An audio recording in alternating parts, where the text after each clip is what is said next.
In less than a month, the first meeting of the Presbytery of Shepherds in Lapsley will take place. It will be on February 17th at First Presbyterian Church in Tuscaloosa.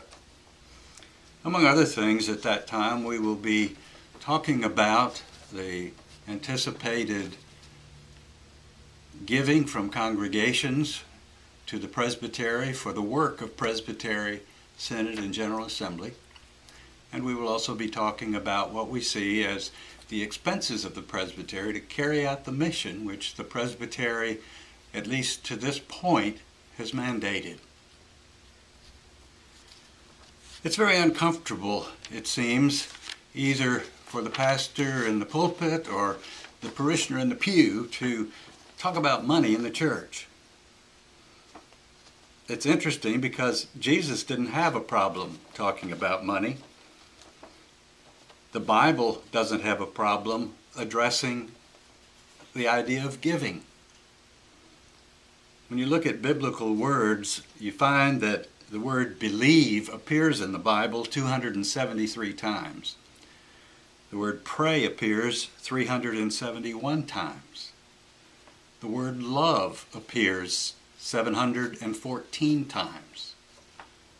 And the word give or giving appears 2,172 times.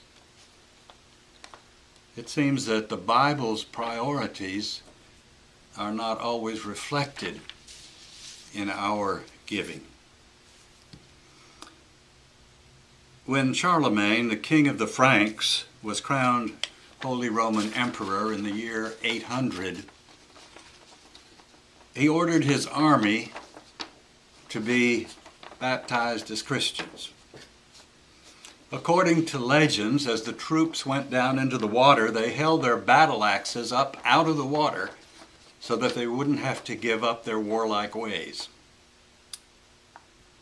Today, Christians often act as if they have held their wallets up out of the water when they were baptized.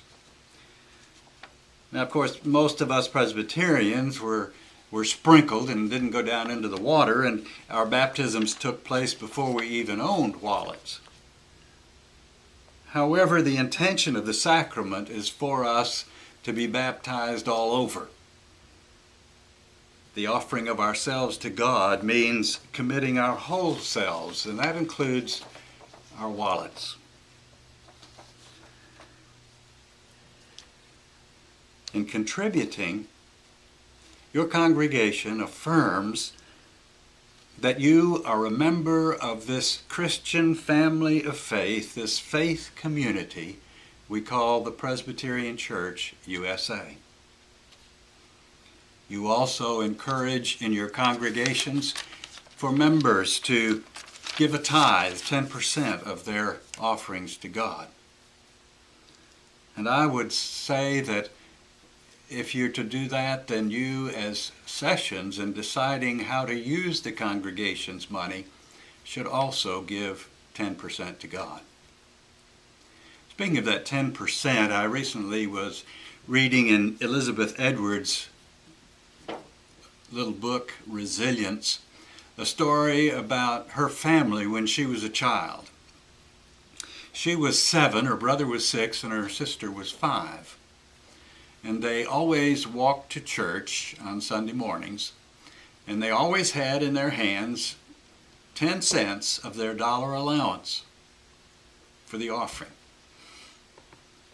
They were taught to give 10 cents to savings, 10 cents to God, and 10 cents, and the other 80 cents for themselves.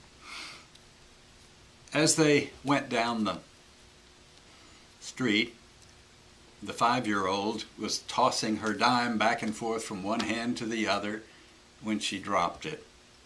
And it rolled down the sidewalk, went off the curb, and down into the drain. And Elizabeth Edwards says that without hesitation, this 5-year-old said, "There goes the Lord's dime." How often do we let the Lord's dime go down the drain?